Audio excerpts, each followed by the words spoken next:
rule changes in the NFL. All that and more.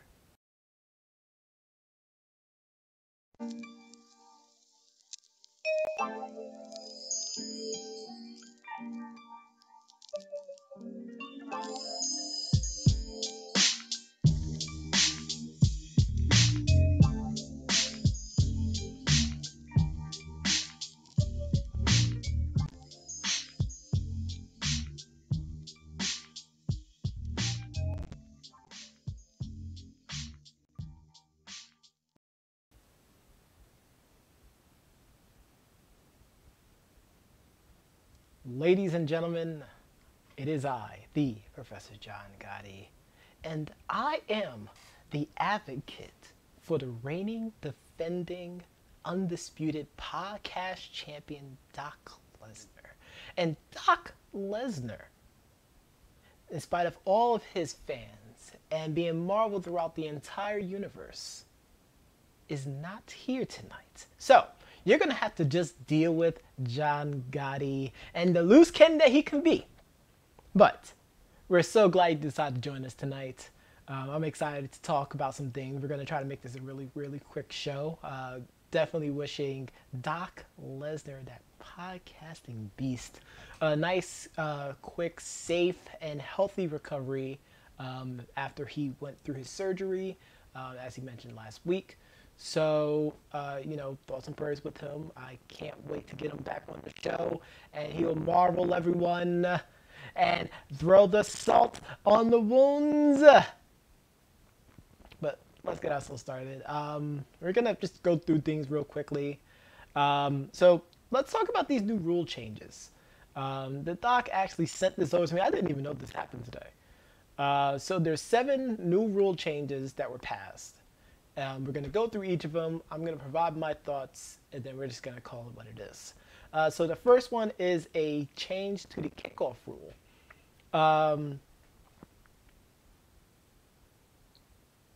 Which basically, well, they don't really have a lot of information on that. What the heck? What the heck, NFL.com? It looks like they wanted to have that part of the second rule change, which was for the blindside blocks. Yeah, that's basically what it is. Okay, now we're getting somewhere, folks. So now a blindside block will now enforce a 15-yard penalty. So they're basically expanding on the protection for players being blocked. Because apparently 1/3 of all the concussions are caused by blindside block. I mean, that's pretty much a given.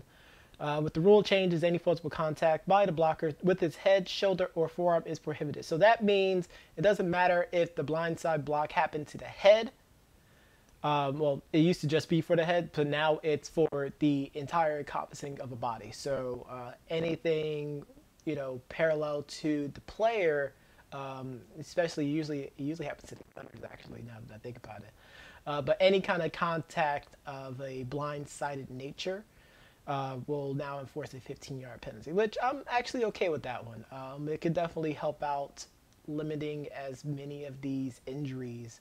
And they say concussions, but there's whiplashes that happens, and we have a lot of careers that ended pretty prematurely. So hopefully things get a little bit better there. Next is the double foul enforcement. Language was tweaked in the rule book for when possession changes and there are double fouls. For example, imagine an interception. If the person understands correctly, under the old rules, 2 fouls after interception would offset the penalties and place the ball at where the interception occurred. With the new rule, the offsetting penalty would occur whenever the first foul took place. So, okay. So basically that just means if there are 2 fouls that occurred, the first foul,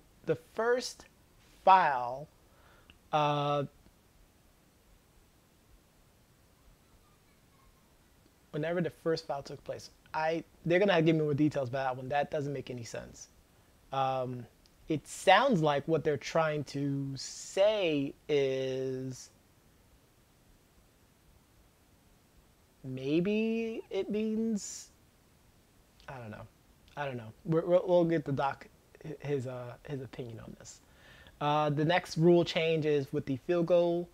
Um, they're basically simplifying where the ball will be spotted after a missed or blocked field goal occurs. So it's basically just where the balls could be placed at. Penalty enforcement after a touchdown. This one was interesting.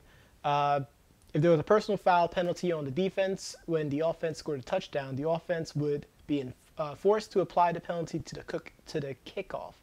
Now, when they do that, now they either have the option to either do that, or they have the penalty applied to the extra point, or to the 2-point try.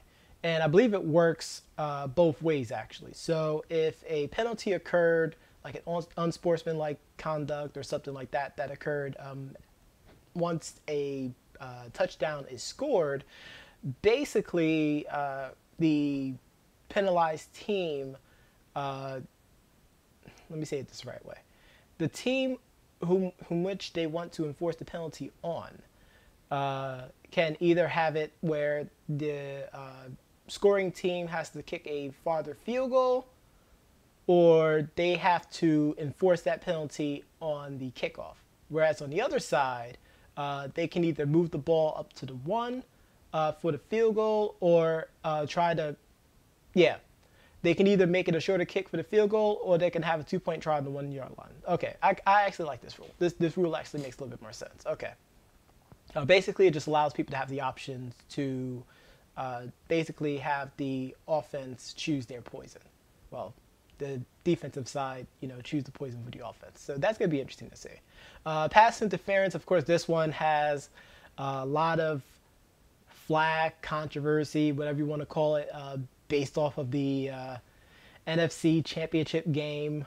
We all know what we're talking about. That PI that wasn't called, that was completely blatant, that caused the Saints to lose the game, that led the Rams to, play in the greatest Super Bowl ever. It was so much action. I just couldn't, tear my eyes from the screen. I was completely falling asleep because it was absolutely boring. But, we know what happened at the end of that game. So, offense or defensive pass interference plays can now be reviewed whether the officials called the infraction or not. This will be implemented on a 1-year trial and is a big win for the Saints. Haha, they're trolling. It can have its advantages, but could we see the adverse effect? The competition committee says this play in the Super Bowl should have been, they're talking about the Super Bowl one, but what they really talk about is really the Saints game. But the problem that I have here is, and this is probably with most of these rules, what does this mean for pace of play? Because the NFL want teams to score a lot of points.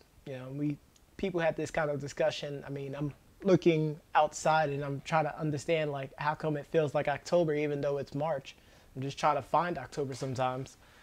But, pace of play is something that, the competition committee, the owners are all really caring about because people really want to see high scoring games.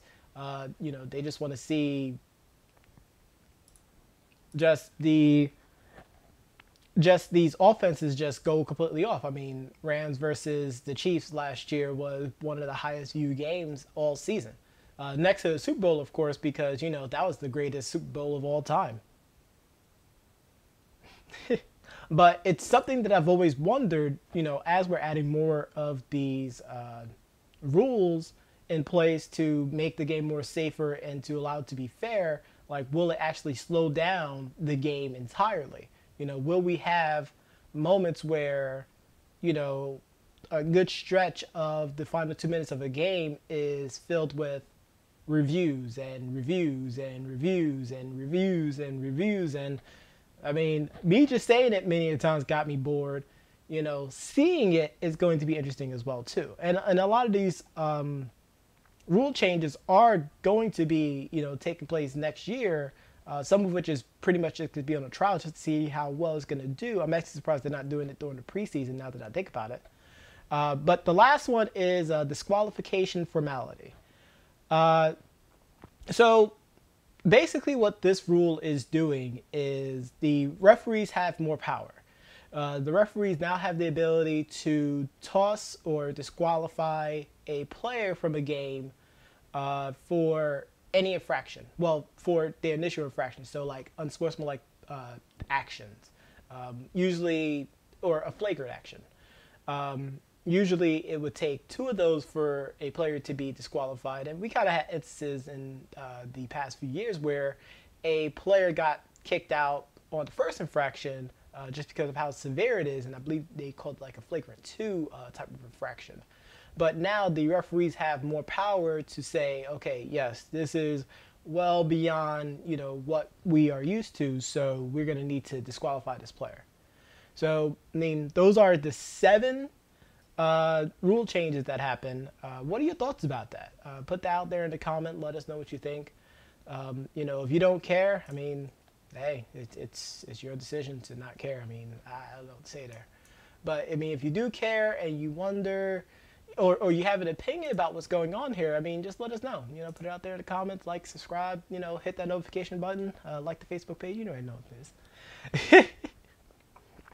So the other thing I want to talk about, and, before I say this, I'm going to need the doc to savor the plays, because this is going to talk about this NBA MVP race.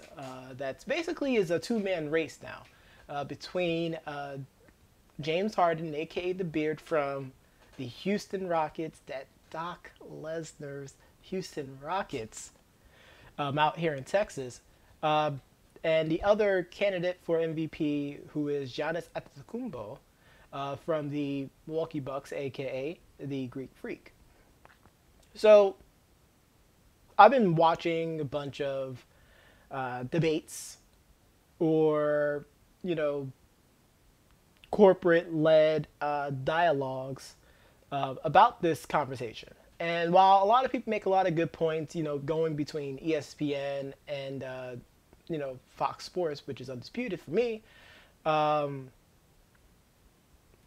I'm still sticking to my guns about my MVP winner and who I chosen, who's going to win this.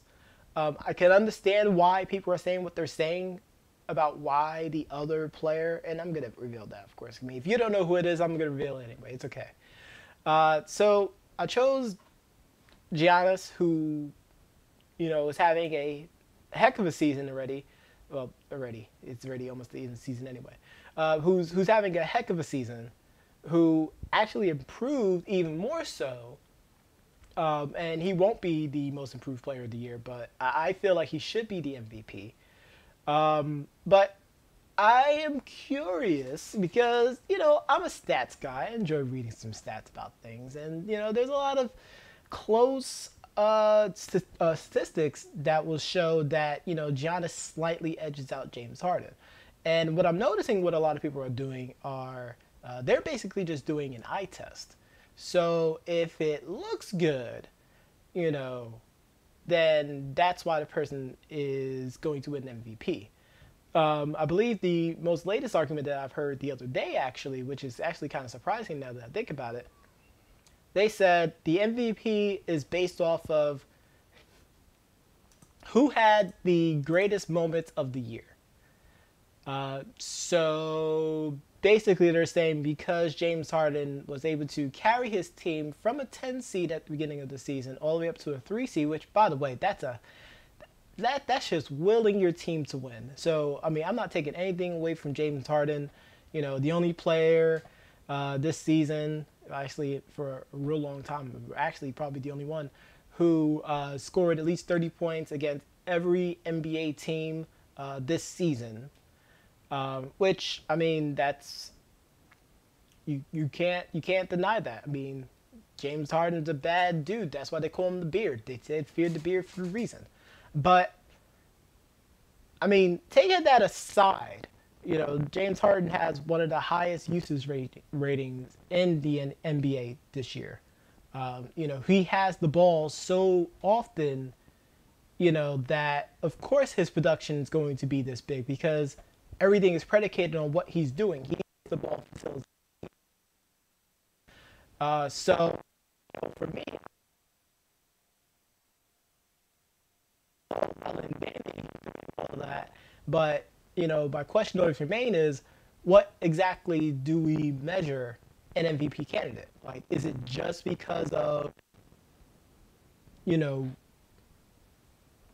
point production? Because I mean, is it point production? Is it body of work? Is it based off what you did last year? Because I've heard some analysts talk about James last year and this year, and I'm like, that doesn't make any sense because last year's last year. He was the MVP. We're happy about that. This is this year, so let's just look at it based off of this year. Where I say that Giannis is going to win is he's the best player. Because I read another really article on Bleacher Report, which said that James Harden is the most valuable player, while Giannis is the best player. And I asked the doc about his thoughts about it. I actually didn't get a chance to listen to his response, actually, but I'm pretty sure he would say, yeah, I agree. However, I would say that James Harden is the most valuable player and the best player in the league. Just to absorb some essence of Doc real quickly. But I mean, I agree with the article. Of course, people are saying, and based off these stats, that if James Harden was replaced with an average NBA player, that the Houston Rockets would be a 28-win team. You know what? Totally fine with that. I get it. But that still doesn't explain why he's the MVP. I mean, we had seasons where we had people, literally carry their team into playoffs, and they've never been the MVP. So, what else is it? And the people who talk about legacies and records and stuff, I mean, Giannis is, stats-wise is having, a monster season. He's top 5, I believe, in all the major statistical categories in the NBA. So, that's pretty much unheard of. I believe people were saying that he's having stats that's rivaling the Big O. But no one's talking about that. In fact, this one article I'm reading, which they showed, these 3 major advanced stats, and they have you guess about which player is whom. So player A has 30.7 for PER, 13.4 for win shares, and 0.293 in win shares over 48 with a 7.2 VORP. Whereas player B has 30.4 PER, 13.3 win shares, 0.245 win shares over 48, and 8.8 VORP. So you would originally think, that player A, that has to be James Harden. He's doing more for his team, and he got to be the man. Everything that he's doing is complete gold. But what if I told you that player A was actually Giannis, though? Like, that's how close MVP is. Like, whereas I am saying that Giannis is going to win, I'm not going to be upset if James Harden wins it. In fact, I wouldn't even be surprised, and I believe the doc and I talked about this a few years ago, with the possibility of having co-MVPs, just to have a cop-out. But, I'm not going to be upset either. I'm not going to be upset no matter who wins this trophy. And one of the things that I enjoyed hearing Giannis talk about the other day, actually, and this is prior to their game, was, at one point in the season, I was thinking about the MVP. But talking with my coach, I now understand that this whole thing is bigger than just a trophy. Like, I have a bigger trophy I'm going for, and that's to win a NBA championship. And that's the kind of thing I want to hear.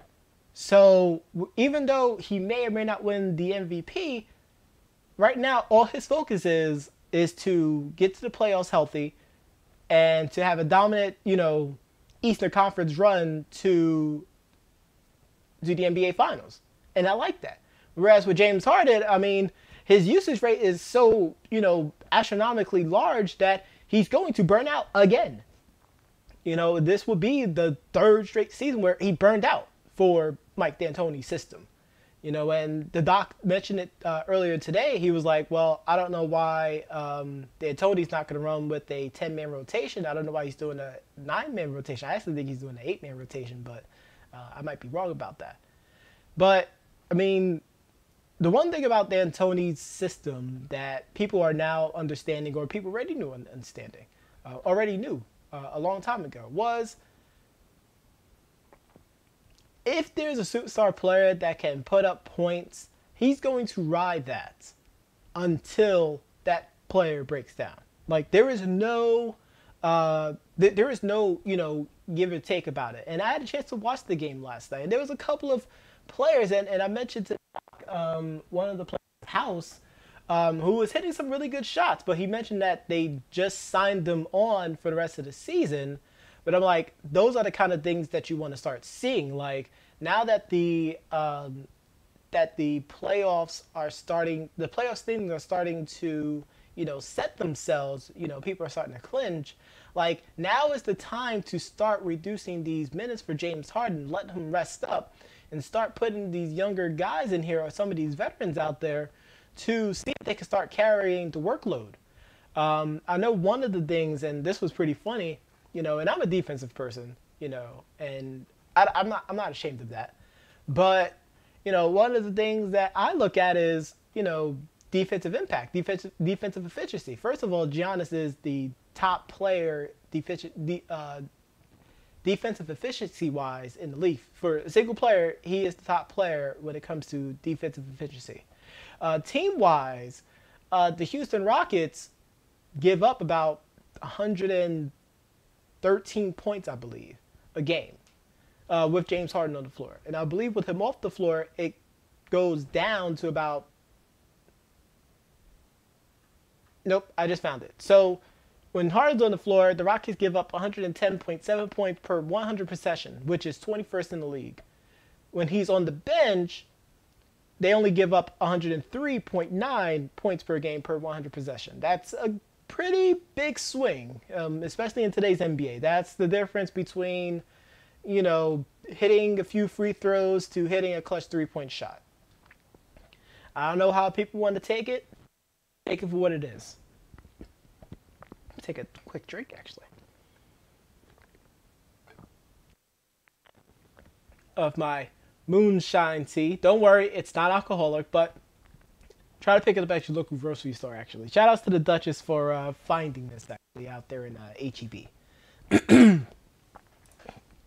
But like I said, I feel like that Giannis will still end up winning. But, I mean, like I said, there's things that James Harden is doing that I can't, I can't knock him on. I mean, James Harden's one of the top scorers in the league. Offensive efficiency, he's pretty high up there. I mean, I wish his shooting percentage would be much better, but it's not.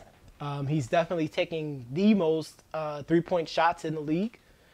I mean, but if he's hitting, a good third of them, slightly a bit above third of them, I mean, I can't knock the guy for that. Surprisingly, he's top 5 in steals in the league, which people are now starting to talk about because that used to be a meme of James Harden being the defensive player of the year every single year, based off his defensive effort. Like I said, there's nothing against James Harden. I feel like,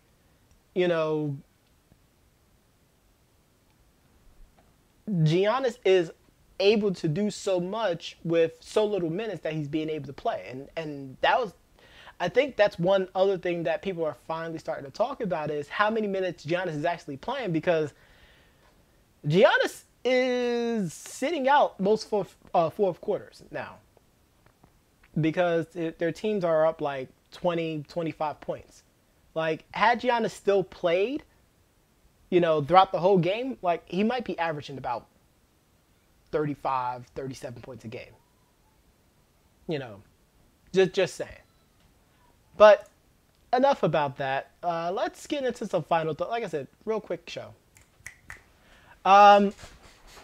Myself, that podcasting beast, Doc Lesnar, and all of us here at Business Amongst Friends, Debate Amongst Friends, wants to wish a healthy recovery for Jusuf Nurkic, who had a horrific leg injury.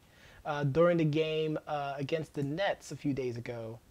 A game which Portland actually won, actually. But first of all, we're not going to post that video on there. And I'm usually the one to post out those videos, and I like to put the little warnings out there. But I mean, this leg injury was like on par with Paul George and Gordon Hayward's injury. Like, it was that bad. Luckily, it was a compound fracture. So, you know, the recovery time is going to be helpful, but he's out for the rest of the season. But, I mean, that's understandable. Luckily, they did pick up Ernest Cancer from my Knickerbockers, who, you know, bought him out. You know, I'm not going to talk about that because I don't sit there and talk about my team all the time. Doc. But, you know, I mean, that's still a pretty crushing blow.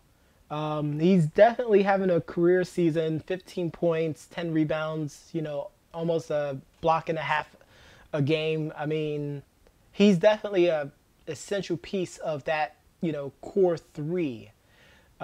Himself, Dame Lillard, and CJ McCollum. So, you know, big hope that he has a, you know, safe recovery. Hopefully the rehab goes well and he comes back and bounce back and be a dominant player. I mean, the best is yet to come for Dirkic and for the Blazers team. And I'm not going to count them out. Like, this is the kind of thing that just lights a fire underneath the team, and they just start, you know, playing with reckless abandonment. And, you know, and that's the kind of thing that you like to see, you know, in playoffs for sports, period. Teams that play like they have no tomorrow, because you really don't. Speaking of which, another thing that I want to talk about is this Rookie of the Year debate. We have pretty much two front runners. There's a couple of people out there that can be sleepers. But the main two that people are talking about is Luka Doncic and Trae Young. Luka Doncic, of course, of the Dallas Mavericks, and Trae Young of the Atlanta Hawks. Many are saying that they should be co-Rookie of the Year. And I cannot find the argument to say otherwise. Like, it makes perfect sense for them to share this award. They have been bowling out of their minds.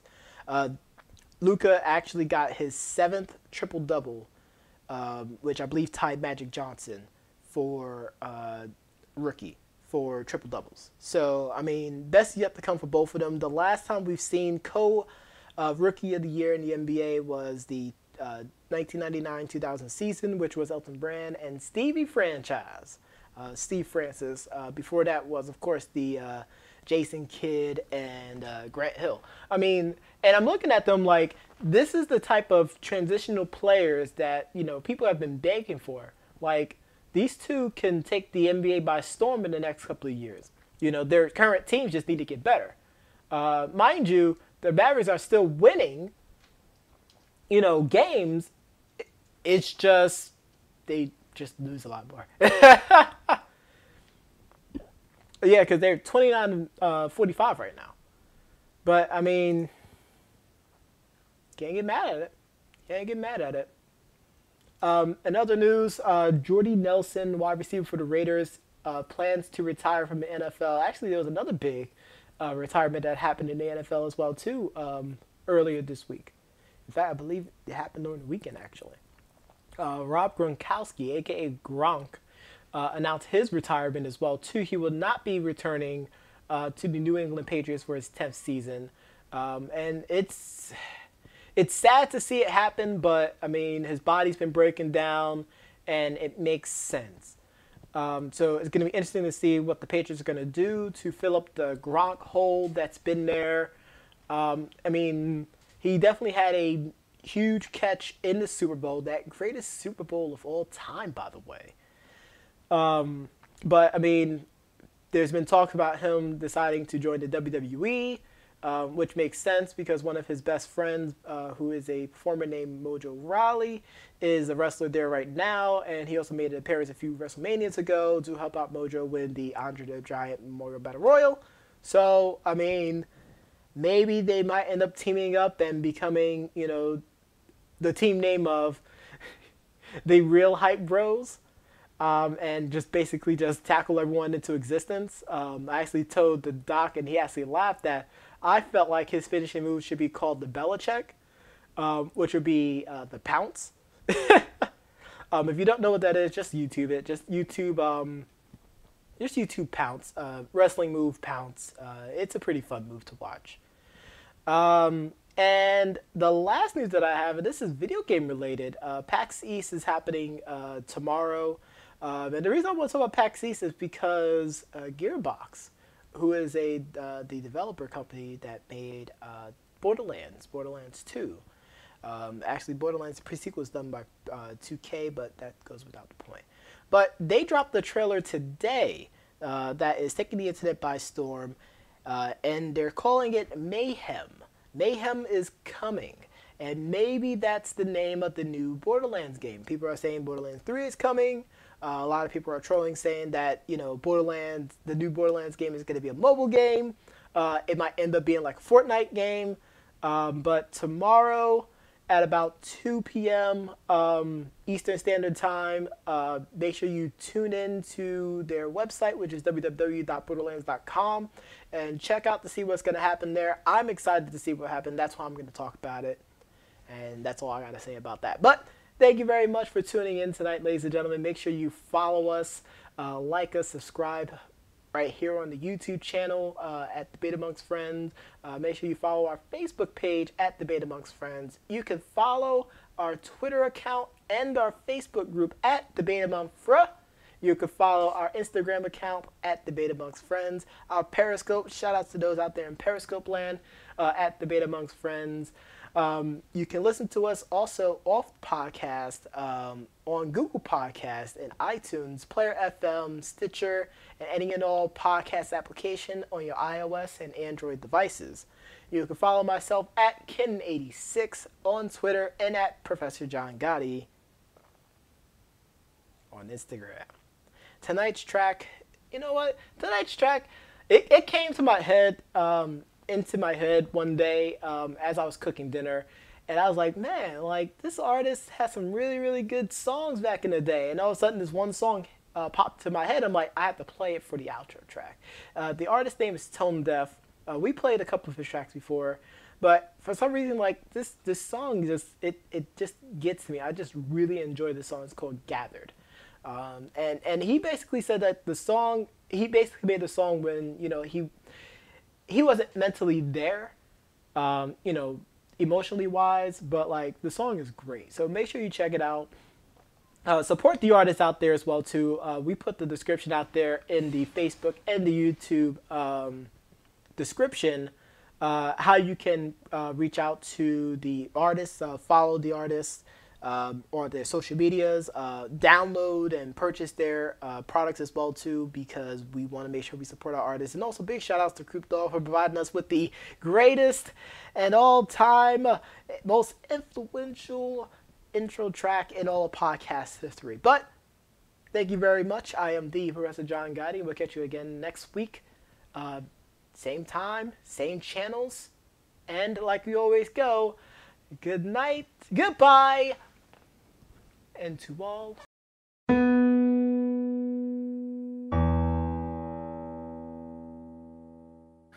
Nothing really seems to matter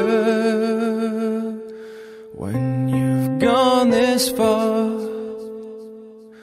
Got all my belongings gathered, got my best shoes on. Walking on the line, hope you're there with me.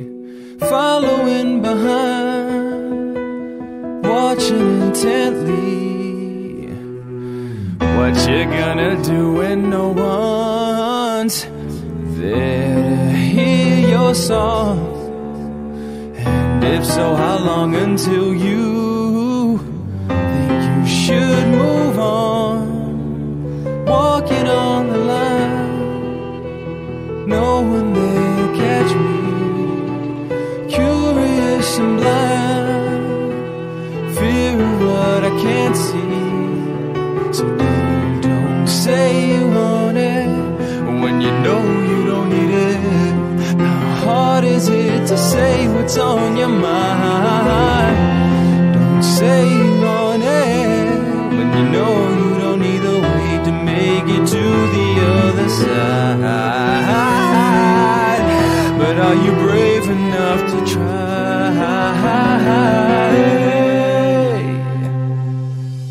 Sometimes we think we can fly with our wings tattered. Sometimes we don't think to try, 'cause we don't know any better. So I've gathered myself just to prove to me I'm not afraid anymore. Hey, yeah, yeah, I am not afraid anymore. I am not afraid of anymore. What's around the corner, I am not afraid anymore. Nothing really seems to matter when you've gone this far. Got all my belongings gathered, got my game face on, walking on the line. I know you're here with me, following behind, watching it telly. Yes, don't say you want it when you know you don't need it. How hard is it to say what's on your mind? Don't say you want it when you know you don't need this weight to make it to the other side. But are you brave enough to try?